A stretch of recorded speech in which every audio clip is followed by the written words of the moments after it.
on that, by the way. Meal replacement high antioxidant cookie has the following properties. It is GMO-free. That means genetically modified plants are not put in this cookie. Why is that important? Well, I'll give you one fact. The wheat and the corn that they're growing that's genetically modified might be 20% larger, so they make a little more money. But guess what? When they go and replant it in the ground the next year, it won't reproduce. It's sterile. Wow, why would we want to grow seeds that won't grow? You can see that there's a slowly diminishing supply if that's the case. On the other hand, something smells fishy to me in the scientific world when we genetically modify something that's been healthy for a long time. With that in mind, this is low glycemic. Because of the high levels of protein, it manufactures low, steady sources of insulin. See, if you eat refined white sugar, all of a sudden your pancreas responds by dumping out an enormous amount of insulin. The hormone insulin races around through your bloodstream and gathers up all that sugar where it can either store it or use it as energy. If it stores it, it's fat. So what I'm suggesting is you want a slow, steady output of insulin so you don't have highs and lows and highs and lows. And you know people that have really, really high sugar episodes and then really depressed, slow episodes. And you don't have to look very far till you see people like that. With that in mind, low glycemic means that you're not going to be producing the peaks and troughs, the highs and lows of a sugar problem. Low glycemic means it doesn't make your body respond adversely, and you can keep that normal mood going because of the high protein and low sugar content. Low fat, low white sugar, again, contributing to that benefit. Lactose and gluten-free, so the people that can't usually have milk products because they're allergic can. And gluten, you're not going to have a gluten problem, meaning if you're allergic to wheat, you're not going to have inflamed intestines is basically what that is. High amino acids. What you've got in this is when a protein goes into your stomach, it's broken down into amino acids. So the protein has to be broken down before it can be absorbed into the body. It does so in individual amino acids. These amino acids are then rebuilt into nerves, into immune cells, into muscle cells. So if you want to construct what's good for your body, amino acids are the building blocks for that purpose.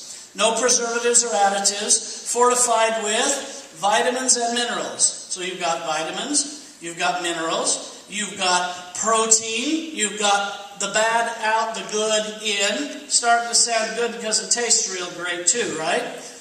It has natural cold-pressed cocoa. There's some omegas in here as well. And ORAC numbers that are huge. Now, when people talk to me about ORAC, I try to minimize it instead of maximizing the chemistry on ORAC.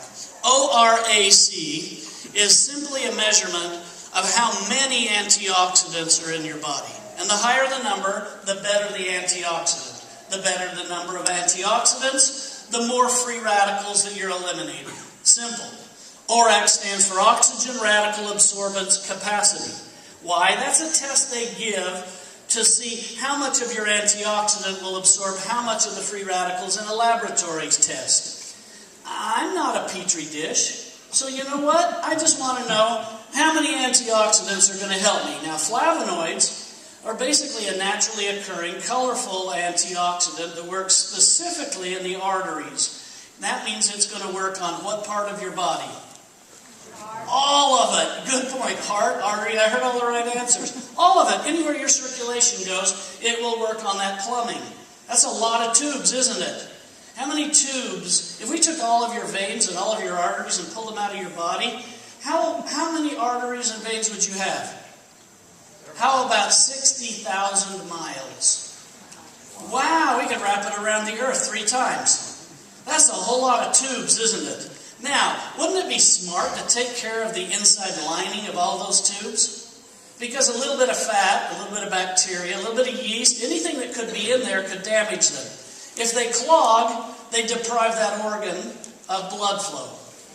Isn't it neat that an antioxidant likes to bind with the fats that clog arteries because they're free radicals?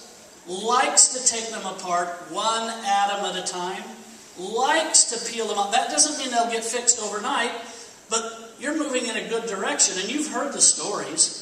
I'm suggesting we have science to support why all of those stories are significant with these kind of numbers.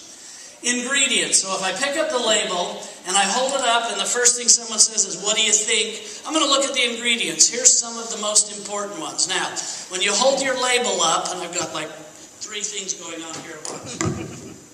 If you hold the label up and you turn this little flap open, you're going to see a nutritional facts box.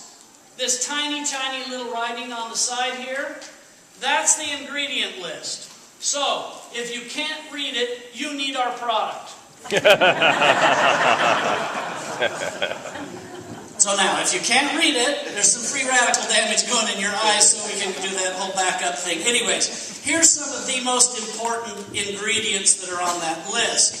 First of all, you've got whey protein in an isolated form.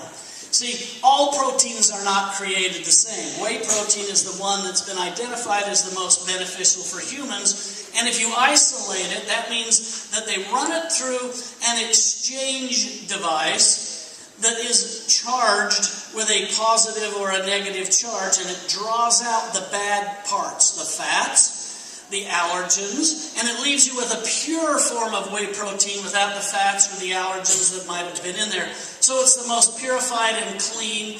Hypoallergenic is what women like to hear the word when they talk about makeup. That's kind of what we're talking about here. So you've got those little crisps that are in there. Did you like them when you're chewing? Those crisps are made of protein as well. Now, the reason it's important to chew is studies have been done, and they found that people that go on starvation diets, the number one thing they miss is chewing. And chewing secretes enzymes in your mouth, like amylase, that immediately start breaking down foods that you don't absorb without that enzyme. So chewing not only helps you absorb nutrition, it stops your appetite as well.